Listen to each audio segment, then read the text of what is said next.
అదరగొట్టే కారం రంగు రుచి ఆచి కారం పొడి. ప్రస్తుతం కురుస్తున్న భారీ వర్షాలతో జంట జలాశయాలకు వరద నీరు పెరిగిపోతుంది. ఆ వరద నీటిని దిగువన ఉన్న ప్రాంతాలకు విడుదల చేస్తున్నారు. దీంతో మూసి ఉధృతంగా ప్రవహిస్తోంది. అయితే వర్షపాతం తక్కువగా నమోదైనప్పటికీ ఈ విధమైన పరిస్థితి ఎందుకు వచ్చింది ఏంటి అనేది కూడా తెలుసుకుందాము. మనతో పాటు వాతావరణ శాఖ అధికారి ధర్మరాజ్ గారు ఉన్నారు. మిగతా విషయాలను ఆయన మాటల్లోనే అడిగి తెలుసుకుందాం. నమస్తే సార్. సార్, గత కొన్ని రోజులుగా చూస్తే హైదరాబాద్లో మనకి అంటే ఎక్కువగా వర్షపాతం అనేది నమోదు కాలేదు. కానీ ఈ విధంగా మూసి ఎందుకు ఇంత ఉధృతంగా ప్రవహిస్తోంది? ఆ నీరంతా కూడా మనకు ఎటువైపు నుంచి వస్తుంది? ముఖ్యంగా చూసుకున్నట్లయితే ముఖ్యంగా గత ఆగస్టు నుంచి ఇప్పటి వరకు కూడా అధిక మొత్తంలో మనకి కురిసేటువంటి వర్షాల వల్ల అధిక మొత్తంలో మనకి వరద నీరు అనేది కూడా మూసీ నదిలోకి రావడం అనేది జరుగుతూ ఉంటుంది.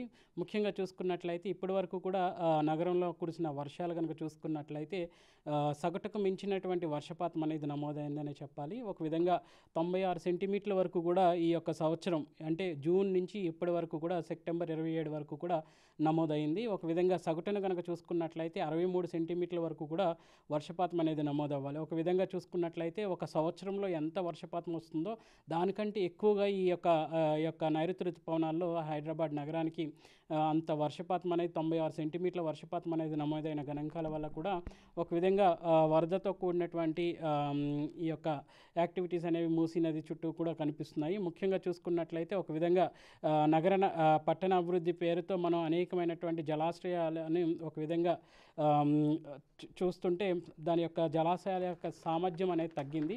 వ్యర్థాలు అనేవి నదుల్లో వేస్తున్నారు. ఒక విధంగా చూసుకున్నట్లయితే మనకి 2000 నుంచి 2019 వరకు కూడా హైదరాబాద్లో జలాశయాలు అనేవి ఒక విధంగా 48% తగ్గాయి అనేసి. అట్లాగే చూసుకున్నట్లయితే వృక్ష సంపద కూడా ఒక విధంగా 38% తగ్గి, అలాగే చూసుకుంటే వ్యవసాయ భూమి కూడా 31% తగ్గిందనే చెప్పొచ్చు. ఒక విధంగా కట్టడాలు పెరిగిపోతున్నాయి, కాంక్రీట్ జంగిల్ ప్లాట్ఫామ్ అనేది పెరిగిపోతుంది.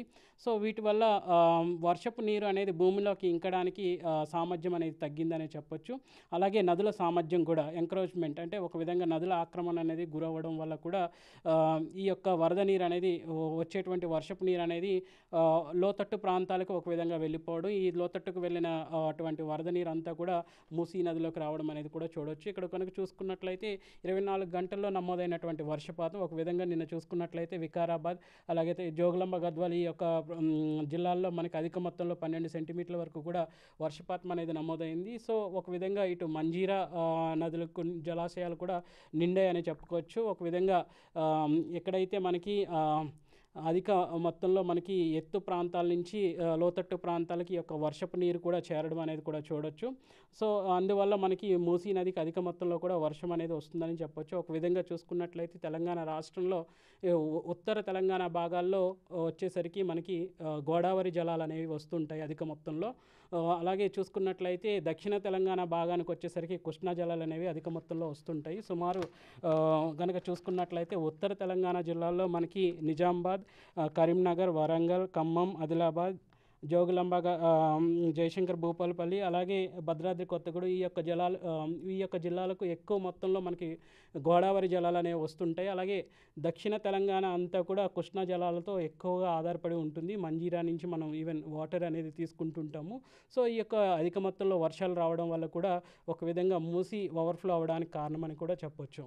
అయితే మూసీ పరివాహిక ప్రాంతాలు చూసుకుంటే మనకి ఇప్పుడు జంట జలాశయాలు నిండినప్పుడు అక్కడ నుంచి గేట్లు ఎత్తేయడం వల్ల ఆ నీరంతా కూడా దిగువనున్న ప్రాంతాలకి మూసీలోకి అనేది వచ్చేస్తుంది.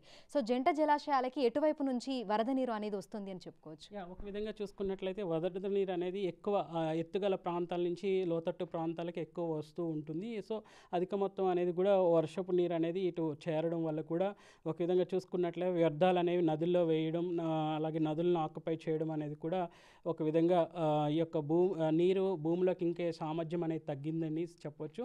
సో వీటన్నిటి వల్ల కూడా చూసుకుంటే ఒక విధంగా ఈ యొక్క మూసీ నది అనేది ఓవర్ఫ్లో అవుతుందని కూడా చెప్పొచ్చు. సో ప్రస్తుతం చూసుకుంటే ఇటు హైదరాబాద్ నగర వ్యాప్తంగా అంటే హైదరాబాద్ అంటేనే గొలుసుకట్టు చెరువులకి ప్రసిద్ధి అంటారు. అయితే ఎక్కడికక్కడ కూడా మనకి ఆక్రమణలకు గురయ్యాయి. సో నీరు ఇంకడానికి కూడా మనకి సరైన స్థలం అనేది లేదు. అయితే ఇందుకు పరిష్కారం ఏంటి అంటారు? అంటే ఒక విధంగా గవర్నమెంట్ అనేకమైనటువంటి కార్యక్రమాలు చేపడుతున్నారు. చెక్ డామ్స్ అవి నిర్మిస్తున్నారు. సో ఒక విధంగా ఎక్కడైతే వర్షపు నీరు అధిక మొత్తంలో ఉంటుందో వాటిని ఎక్కడైతే మనకి కరువు ప్రాంతాలు ఉన్నాయో వాటికి డైవర్ట్ చేయడానికి కూడా ఎక్కడైనా ప్రణాళికలు ఉన్నప్పటికీ కూడా సిటీ సిటీకి వచ్చేసరికి మనకి సరైనటువంటి ప్రణాళిక అనేది లేదనే చెప్పాలి. ఒక విధంగా 2 సెంటీమీటర్ల వర్షం అనగానే మనకి ఒక చిన్నపాటి వరదను తలపించే అవకాశం కనిపిస్తుంది. అలాగే గత ఈ నెలలోనే మనకి 15వ తారీఖునే మనకి సుమారు అంబర్పేటలోనే 15 సెంటీమీటర్ల వరకు కూడా వర్షపాతం అనేది నమోదైంది. అలాగే హైదరాబాద్ బేగంపేటలోనే మనం చూసుకున్నట్లయితే 11 సెంటీమీటర్లు, గోల్కొండలో 10 సెంటీమీటర్లు, ఈవెన్ చార్మినార్లో కూడా 10 సెంటీమీటర్ల వరకు కూడా, అంటే ఒక విధంగా ఈ యొక్క సీజన్ నైరుతి ఋతుపవనాల కాలంలో ఈ యొక్క తీవ్రత కూడినటువంటి వర్షాల సంఖ్య అనేది పెరిగిందనే చెప్పొచ్చు. ఈవెన్ ఈ యొక్క రీసెర్చ్ పత్రాలు కూడా అనేక సందర్భాల్లో ఈ యొక్క ఇంటెన్సివ్ స్పెల్స్ అనేవి పెరిగాయి అనేసి, ఈ యొక్క ఎక్కువగా నగరాల్లో అధిక మొత్తంలో ఈ యొక్క ఇంటెన్సివ్ స్పెల్స్ అనేవి ఉన్నాయనేసి కూడా ఎంతోమంది రీసెర్చ్ చేసి వారి యొక్క రీసెర్చ్ పత్రాలు కూడా సమర్పించినటువంటి సందర్భాలు కూడా ఉన్నాయి. బట్ మనకేంటంటే ఎప్పుడైతే నగరంలో మనకి సరైనటువంటి ప్రణాళికబద్ధమైనటువంటి డ్రైన్ సిస్టమ్ కానీ ఇవన్నీ ఉంటాయో అప్పుడు ఒక విధంగా ఈ యొక్క వరద ముప్పు కానీ ఈ యొక్క వరద నుంచి తీసుకోవాల్సిన జాగ్రత్తలు అనేవి కూడా ఉంటాయి అనేసి చెప్పొచ్చు.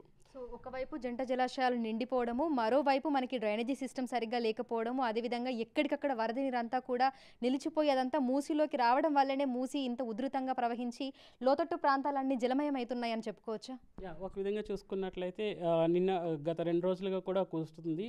అలాగే చూసుకున్నట్లయితే హైదరాబాద్కి ఇప్పటికే ఇందాక చెప్పినట్లుగా ఒక విధంగా ఒక సంవత్సరంలో వచ్చేటువంటి వర్షపాతం అనేది అధిక మొత్తంలో వర్షపాతం వచ్చినప్పుడు కూడా ఈ యొక్క నదుల సామర్థ్యం అనేది కంటే ఎక్కువ వర్షం అనేది ఈ సంవత్సరం నమోదవడం వల్ల కూడా ఒక విధంగా ఓవర్ఫ్లో కారణమని చెప్పొచ్చు.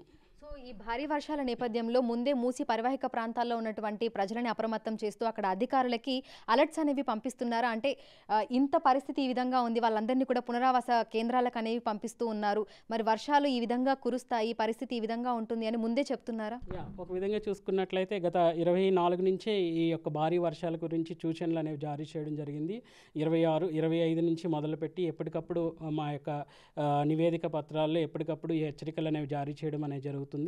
సో ఒక ముందస్తు సమాచారం అనేది తగిన జాగ్రత్తలు తీసుకోవడానికి సరిపడా సమయం అనేది వారి చేతులు ఉంటుంది కాబట్టి ఎక్కడైతే లోతట్టు ప్రాంతాల్లో ప్రజలు ఉంటారో వారిపై దృష్టి కేంద్రీకరించి వారిని సురక్షిత ప్రాంతాలకు తరలించడం, అలాగే ఏ ఒక్కరు కూడా ప్రాణ నష్టం వాటిల్లకుండా ఉండేటట్టు చేయడం కావాల్సినటువంటి చర్యలు అనేవి గవర్నమెంట్ వారు చేశారనేసి చెప్పచ్చు. ఈ వర్షాలకి బ్రేక్ వస్తే ఈ వరద ఉధృతి అనేది తగ్గే అవకాశం ఉందా, లేదంటే ఈ ఫ్లో ఇదే విధంగా కంటిన్యూ అవుతుంది అంటారా?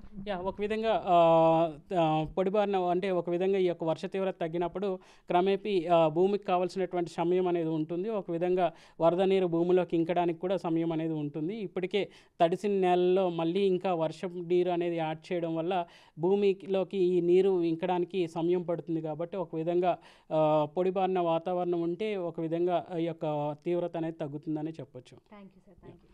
సో ప్రస్తుతం చూస్తే జిహెచ్ఎంసీ పరిధిలో గత కొన్ని రోజులుగా కుండపోత వర్షాలు అనేవి కురుస్తున్నాయి. వీటి వల్ల ఎగువన నుంచి కూడా మనకు ఎక్కువగా వరద నీరు అంతా వచ్చి జంట జలాశయాలకి ఆ వరద ఉధృతి అనేది పెరుగుతుంది. దీంతో అధికారులు గేట్లు ఎత్తి దిగువన ఉన్న ప్రాంతాలకి నీటిని విడుదల చేస్తున్నారు. అయితే అలా విడుదల చేసినప్పుడు ఆ నీరంతా కూడా దిగువన ఉన్న ప్రాంతాలకు కూడా మనకి మూసీ నదిలోకి వెళ్ళి చేరుతోంది.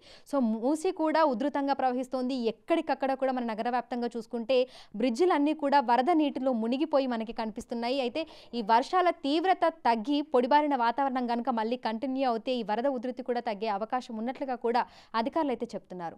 వీడియో జర్నలిస్ట్ గౌరవ్తో అంజుమ, బిగ్ టీవీ, హైదరాబాద్.